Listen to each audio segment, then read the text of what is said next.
చీకటితో వెలుగే చెప్పెను నేనున్నానని, ఓటమితో గెలుపే చెప్పెను నేనున్నానని.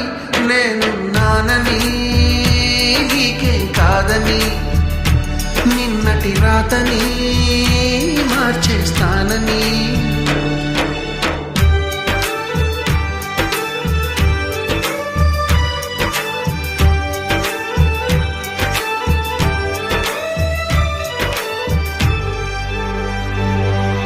తగిలే రాళ్ళని పునాది చేసి ఎదగాలని, తరిమే వాళ్ళని హితులుగా తలచి ముందుకెళ్ళాలని.